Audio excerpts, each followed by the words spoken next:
Ya, kan kalau Greenland ini kita lihat juga memang posisinya dekat, ya, posisinya dekat. Dan yang dia tadi makanya saya bilang ini isunya soal isu keamanan Amerika Serikat. Dia bilang ya kapal-kapal Rusia, kapal-kapal Cina itu hadir di sana. Dan di kutub utara itu sebetulnya sedang terjadi pertarungan untuk mendapatkan sumber-sumber energi baru. Mereka bisa bersekutu nggak Tiongkok Rusia Untuk hal-hal tertentu bisa, ya kan? dalam hal menghadapi Amerika? Ya dilihat nanti kan Amerika juga Kepentingannya. Donald Trump kan komunikasi dengan Putin masih bagus ya. Bagus ada polisi dunia ini. Yang jadi masalah itu kalau polisinya cuma satu. Nah itu jadi masalah. Tapi kalau misalnya ada banyak negara yang jadi polisi dunia, bagus dong. Ya, kalau Iya kan? misalnya kemudian peran itu juga diambil oleh Tiongkok dan Rusia, bagus buat siapa? Ya bagus buat dunia. Buat kita gimana? Ya buat kita kalau kita tidak mau jadi polisi dunia ya kacau. Kita juga harus mau jadi polisi dunia dong. Untung-untung semua negara bisa jadi polisi dunia. Kan bagus. Kenapa jadi nggak enak? Karena kita powerless, dia powerful. Itu masalahnya. Akan kemana arahnya ini soal Venezuela, Amerika, kemudian teman-teman lain, Greenland, dan Trump kan sudah sebut Kolombia gitu kan? Iya. Prediksi Anda?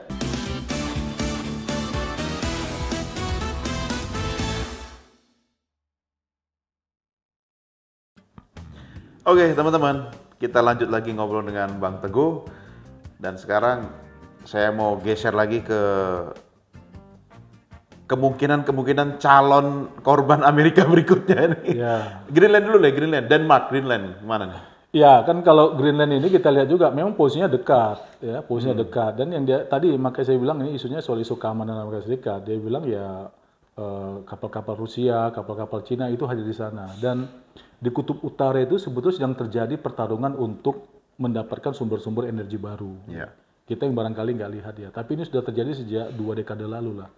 Mereka sekarang cari minyak ke situ ya, karena kita terbiasa lihat peta itu kan datar. Iya, betul. Tidak kita lihat bulat ya. Iya, ternyata setelah peta itu bulat, globe gitu kan, dekat sekali tuh. Dekat sekali. Jadi memang bagi dia itu yang paling penting. Ya. Move dia ini kan, jadi gini, maksudnya gini. Apakah dia mau kirim gubernur jenderal? Ya, apakah dia mau jadikan negara bagian ke-51 atau apa? Kita kan tidak tahu ya. Nah ini kan perlu disampaikan, mungkin bernada bluffing. Tetapi yang diakan oleh Donald Trump setelah ini kan adalah sambutan dari Denmark.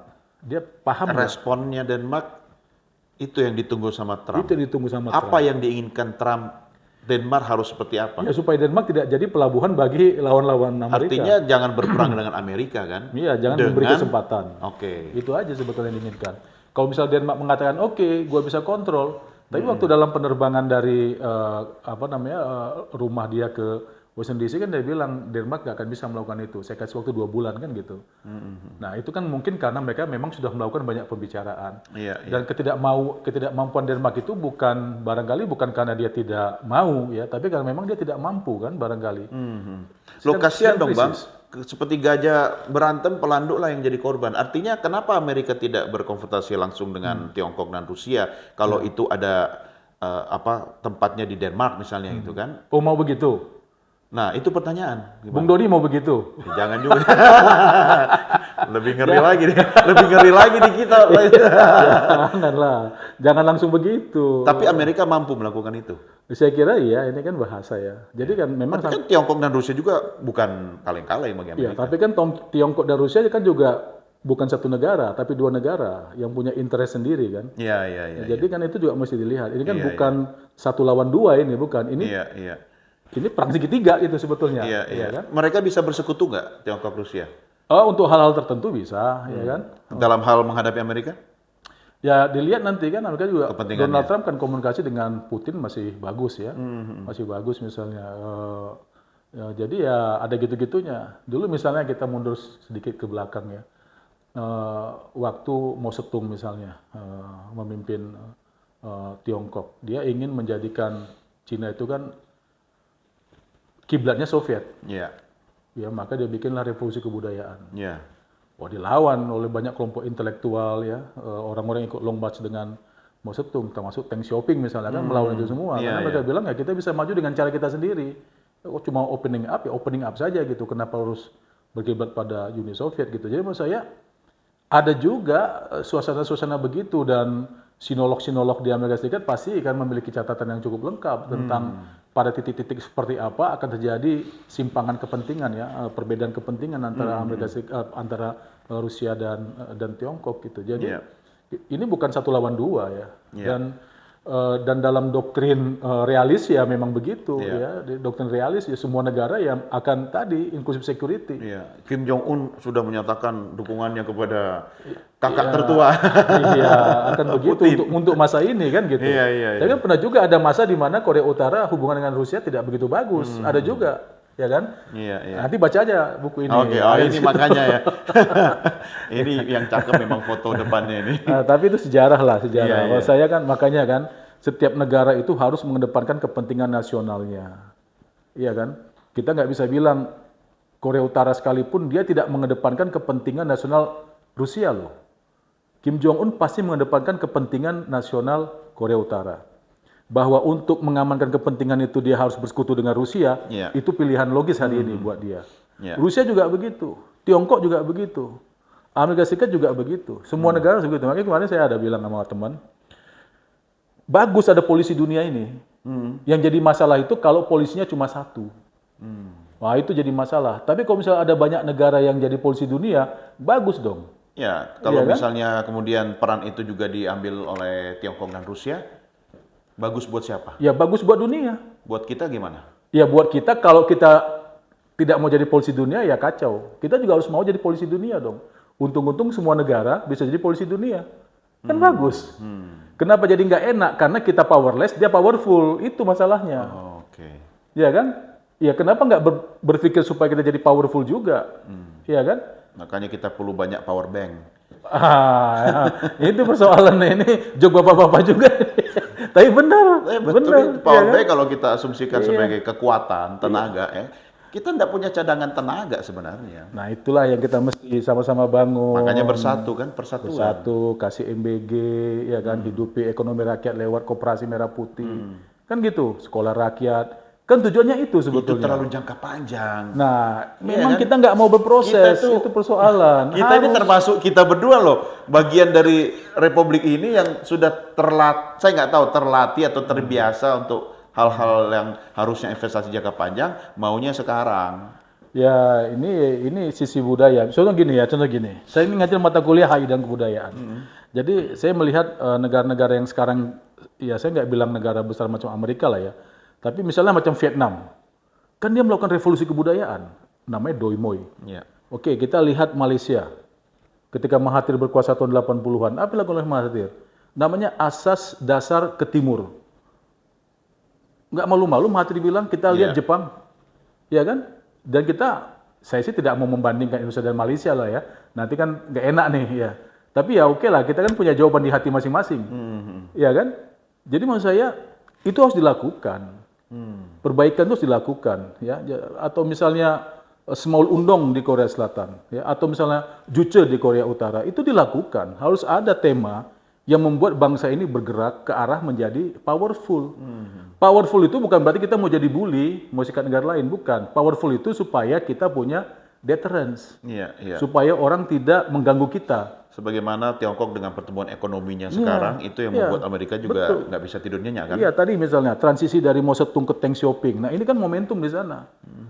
Mao Zedong juga bilang, nih kita revolusi kebudayaan nih. Tapi kan diprotes karena dia revolusi kebudayaannya menganggap faktor tradisional sebagai penghambat. Kita kiblatnya ke Korea, ke Uni Soviet saja gitu.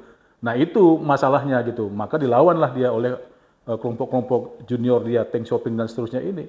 Jadi maksud saya, itu dibutuhkan, tema-tema itu dibutuhkan. Cuma ya memang kalau bisa, tema itu lengkap dengan turunan-turunan programnya. Jadi saya sih tidak menganggap, saya sih menilai bahwa ini sudah pas ya. Persatuan nasional ini kan harus diisi. Sudah di jalan yang benar?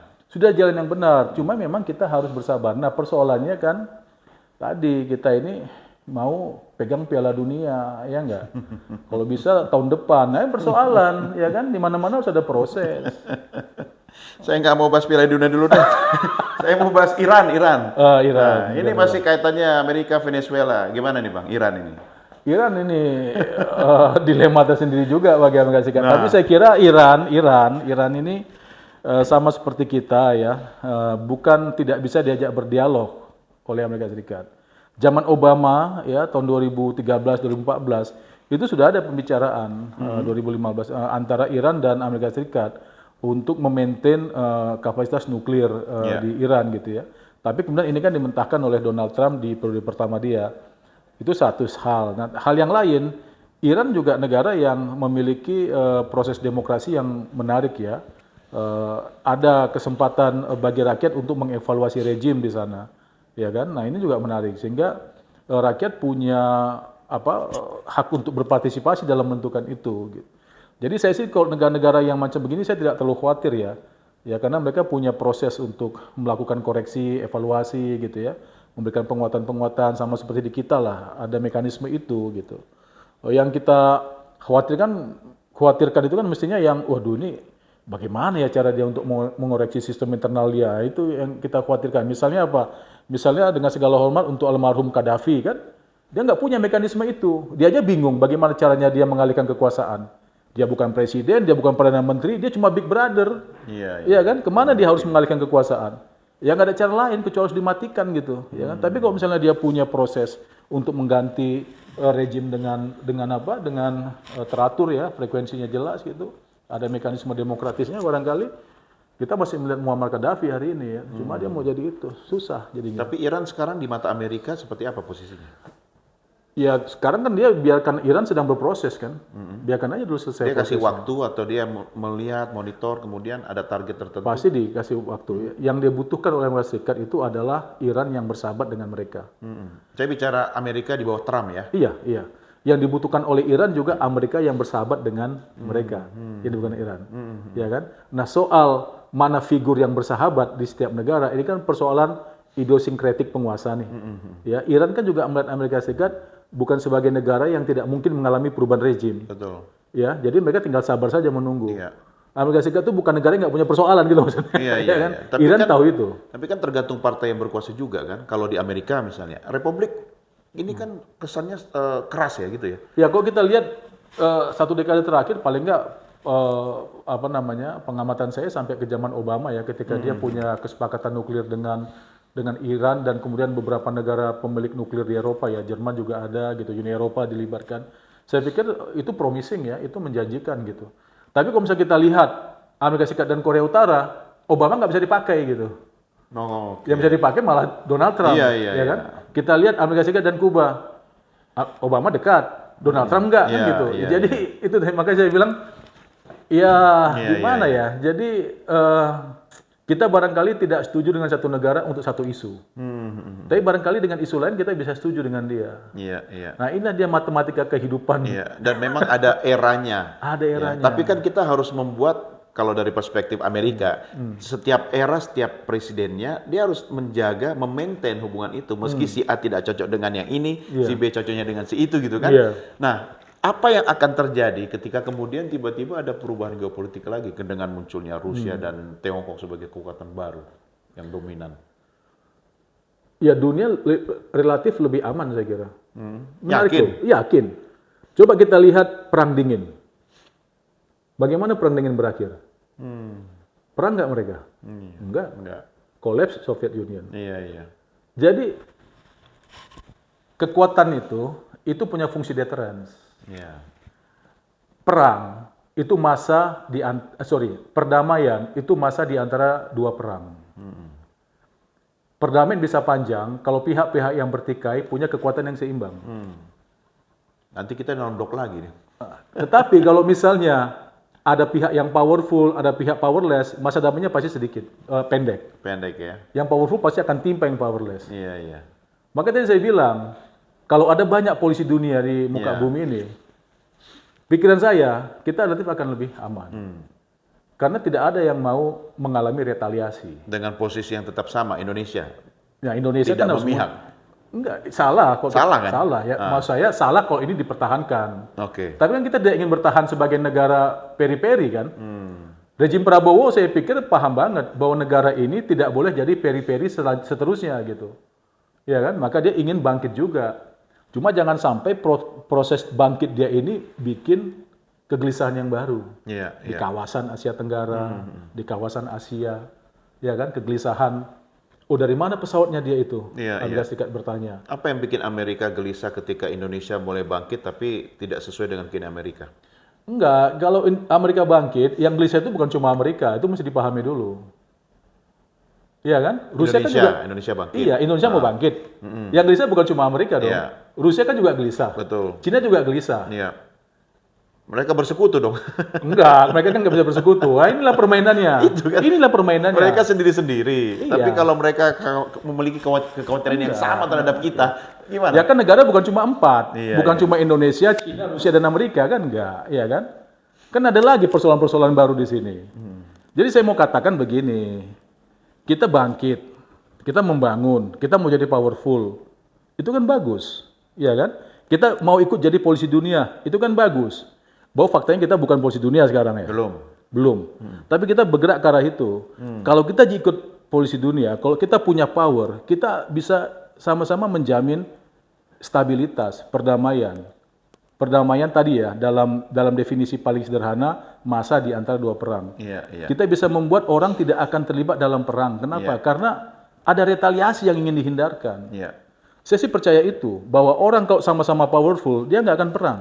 Iya, iya. Yang celaka Setuju. siapa? Yang celaka yang tidak mau ikut powerful. Iya, iya. Nah, Indonesia ini ada nggak yang menghambat Indonesia untuk jadi powerful? Nggak Menurut ada. saya ada. Apa? Mental block Ya, kita. mindset mental. Iya kan? Nah, ini yang kita mesti ubah. Ya, kalau saya bisa sih, Bang, bertahap aja. Tapi terukur. Ya, minimal sebelum jadi polisi dunia, kita jadi damkar dunia dulu. Ya kan? Itu jadi idola masyarakat, ya kan? Ya, itu Bisa juga begitu. inilah, jokes lah ya. Tapi ini harus diseriusin. Iya. Sementara Anda juga tadi sebenarnya sempat bilang, PBB, kalau saya menafsirkan gitu kan, PBB itu kan bukan wasit tinju lah ya, yang kemudian bisa menghentikan Iya. pertandingan, atau dalam hal ini ketika terjadi peperangan gitu kan. Waktu Iya. bicara di PBB, apa yang disampaikan? Oh, itu kita bahas soal Sahara Barat. Ya. Jadi PBB ini, orang bilang PBB nggak efektif. Menurut saya PBB itu efektif. Karena memang fungsi PBB menyediakan forum untuk bicara. Seperti parlemen, kan kekuatan dia pada pembicaraan-pembicaraan itu. Jadi saya di PBB itu, di Komisi 4. Jadi ada Komisi 4 namanya. Nama resminya Special Politics and Decolonization. Jadi ini komite yang membahas tentang isu-isu dekolonisasi.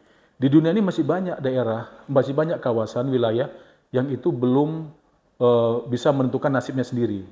Jadi mereka masih berada di bawah kontrol negara lain yang dipercayakan oleh PBB. Masih ada. Ya. Oke. Nah, beberapa ini daerah-daerah ini yang kemudian dibicarakan nasibnya di sana, dan saya spesialisasi saya itu untuk urusan Sahara Barat gitu. Yaitu bicara soal itu aja, bicara mengapa mereka harus ikut menjadi bagian dari kerajaan Maroko begitu ya. Oke. Nah, ini sebelum kita akhiri diskusi kita nih, Bang Teguh. Akan kemana arahnya ini soal Venezuela, Amerika, kemudian teman-teman lain, Greenland, dan Trump kan sudah sebut Kolombia gitu kan? Iya. Prediksi Anda? Ya, ini kan akan membuat keseimbangan baru ya. Saya kira situasi ini akan bertahan untuk waktu yang cukup lama nih. Ini bagus Keseimbangan juga. baru itu kan hadir ketika ada yang permanen dirusak dulu gitu. Gini. Nah, Sejak Maduro lah ya, Ya. 2013. Ini gejolak terus nih Venezuela nih. Gejolak terus. Maka saya bilang tadi tuh, Amerika Serikat butuh kartu baru di Venezuela. Dunia butuh kartu baru di Venezuela. Venezuela pun butuh kartu baru di Venezuela. Nah, sekarang kartu baru itu ada. Jadi yang kemarin rumit, nggak ada jalan keluar, jalan buntu, kuldesak, sekarang jadi ada harapan untuk diulang lagi nih permainan. Nah, sekarang dialognya ya antara Trump dan Delcy, ya. presiden sementara. Apakah Dan Delcy mereka bisa berdialog ya nampaknya. saya pikir iya. Apakah Delcy dan Trump bisa berdialog? Kan tentu permintaan high call kan ada, Iya, masing-masing iya. punya high call. Delcy akan mengedepankan kepentingan dalam negerinya pasca Iya. Maduro, atau tetap untuk menjaga kepentingan Amerika di Venezuela? Ya, dia pasti akan mengedepankan kepentingan Venezuela, ya. Dan sama seperti Donald Trump, kepentingan ini kan tidak bisa dikuantifikasi, ya. Iya. Pendekatannya pasti kualitatif. Ini ya sama lah hukum dagang, ada yang lu dapat, ada yang gua dapat, gitu kan. Titik mana kita bisa toleransi dan seterusnya. Saya kira ini, wah ini politik tingkat tinggi banget nih, ya kan? Dan ini pasti nggak akan ada di atas meja ini. Kalau gitu kita harus ketemu lagi, Bang. Ya. Siapa tahu nanti setelah ini ada buku lagi. Nah, kita bahas ini, ya. Saya pengen banget nih ke Korea Utara ini, belum kesampaian. Ya, nanti kita bicarakan dengan Brother Kim. Mr. Kim ya. Bang Teguh, makasih ya. Siap. Sukses selalu. Ya, makasih Bung Doni. Oke, terima kasih teman-teman. Jangan lupa tetap cintai Indonesia dengan menyaksikan Mencintai Indonesia. Saya Dike, sampai jumpa.